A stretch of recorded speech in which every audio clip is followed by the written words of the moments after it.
India has a rich tradition in mud architecture. Even today, more than 65 million of about 118 million houses in the country are made of mud. But as the country progresses, mud architecture is slowly being supplanted by concrete. Even in rural areas where mud was once the go-to material are turning towards concrete. Mud houses are often associated with decadence and poverty, while concrete is a symbol of upward mobility and modernity. This notion is being challenged by a 47-year-old architect living in the foothills of Tiruvannamalai in Tamil Nadu.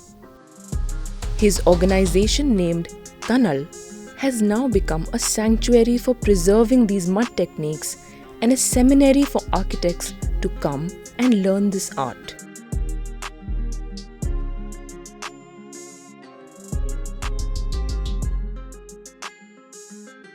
Home is our extension of our mind. So how a home should be? It should be really connected with our body. So we live because we breathe. So home should be also like that. So the whole point there we were thinking how can we make a breathable homes? So that is where the practices all started. Biju Bhaskar is an architect by training.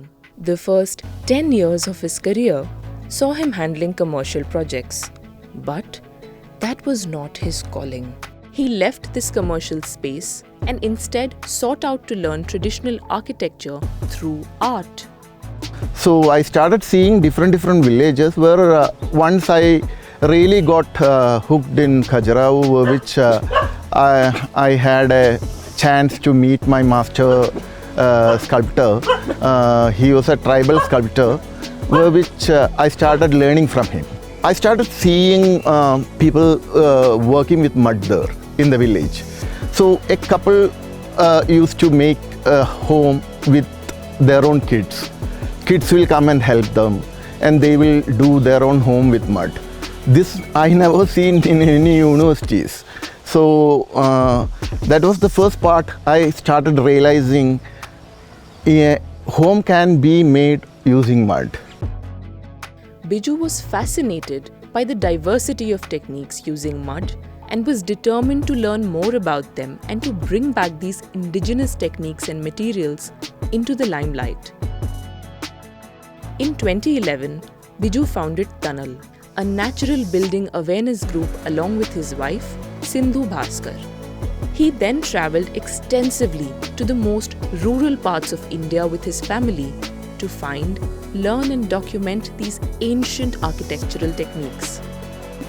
രണ്ടാമത്തെ മകൻ പറഞ്ഞ ശേഷം ബോധിവൃക്ഷം പറഞ്ഞ ശേഷം നമ്മൾ തിരുവണ്ണാമലയിലേക്ക് വന്നത്. അപ്പോൾ തിരുവണ്ണാമലയിൽ വന്ന് പിറകെയാണ് നമ്മൾ യാത്രകൾ സ്റ്റാർട്ട് ചെയ്ത് തുടങ്ങിയത് ലൈഫിൽ. ശരിക്കും പറയണമെങ്കിൽ ഞാനും മോനും ബിജുവാട്ടനും കൂടിയിട്ടുള്ള യാത്രകളായിരുന്നു എപ്പോഴും. മക്കളെപ്പോഴും ഉണ്ടാവും യാത്രയിലെല്ലാം. അപ്പോൾ ഓരോ ഗ്രാമങ്ങളിലേക്ക് പോവും, രാജസ്ഥാൻ, അങ്ങനെ ഖജറാവു, അങ്ങനെ കുറേ സ്ഥലങ്ങളിൽ പോയി അവിടുത്തെ ആൾക്കാരുമായിട്ട് മിങ്കിൾ ചെയ്ത് അവരുടെ കാര്യങ്ങൾ നമ്മൾ എടുത്ത് അങ്ങനെയാണ് നമ്മൾ ഓരോ യാത്രകളും ചെയ്തുകൊണ്ടിരുന്നത്. പിന്നെ അവിടുത്തെ മേസനുമായിട്ട് നമ്മൾ സംസാരിക്കാറുണ്ട്. എന്ന് പറഞ്ഞാൽ ഓരോ യാത്രയിലും ഓരോന്നാണ് നമ്മൾ പഠിച്ചുകൊണ്ടിരിക്കുന്നത്. മണ്ണിനായാലും എന്തായാലും സിമൻ്റ് ഇല്ലാത്ത ബിൽഡിങ് എങ്ങനെ ചെയ്യുമെന്ന് ഭയങ്കര പണ്ട് മുതലേ എനിക്കും അത് ഇഷ്ടമായിരുന്നു. പിന്നെ ഏട്ടനും അങ്ങനത്തെ കാര്യങ്ങളിൽ ഭയങ്കര ഇൻട്രസ്റ്റ് ഉണ്ടായിരുന്നു. Biju through Thannal did not want to build more natural homes like most architects would do. He instead sought out to create more people who would build and design natural buildings. He also wanted to educate people on the significance of mud as a sustainable building material and ensured all material containing such knowledge was available. Thus, he built a 550 square feet Earthbag home and an artisans studio in Thiruvannamalai along with his wife and children and started to conduct workshops. A learning center is our first workshop we started. So whatever we know, and we are sure about things, we started teaching. That is the method what we use. So whatever method we came across or whatever we practiced, like that, what we have done is like we have done workshops in the beginning where the learning center started. So they started practicing the building. Here most of the building is by the students only. So many practices will happen for them. Mud is the key ingredient at Thannal. In addition to mud, students in Thannal are also taught to use various other local materials like bamboo, surkhi or baked mud powder, lime and various other admixtures from plant and animal derivatives. Biju's own adobe contains about 12 varieties of herbal ingredients, so the air that passes through the walls is diffused with the essence of these herbs. How different varieties of plants can be used in architecture. So that is the very beautiful part where Thannal started into different dimension of studies in architecture. So we started referring many old books like Chitrasutram, Mayamadam, Shilparatnam, Vishnu Dharmotra. So that books all referred many animal derivatives or plant derivatives and many interesting varieties of fibers and things like that.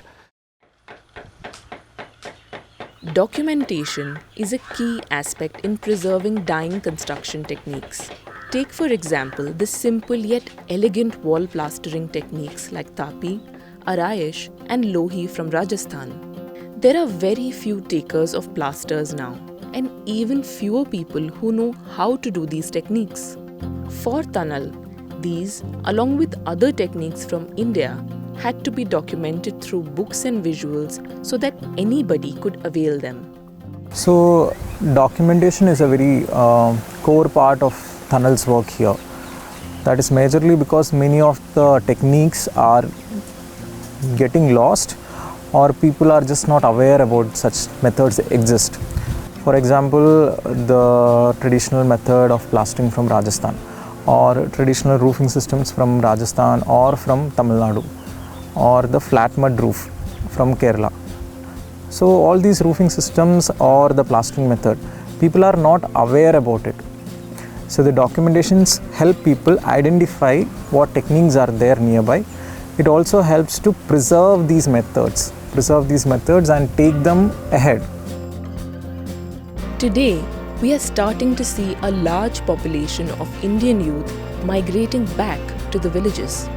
This population is also keen on making a dramatic shift in their lifestyle by growing their own food and building houses using locally sourced materials. Biju believes that over time, groups like Thannal will become a catalyst in helping these people transition faster. Yeah, many people used to ask me, this is an alternative construction technique, isn't it? But for me, it is not at all an alternative technique at all. It has been time proven for years. Mud building are standing here for years, thousands of years. We have examples. We are just reviving that art form. We really think the home that breathes, if it is well protected, it will stay for years and years.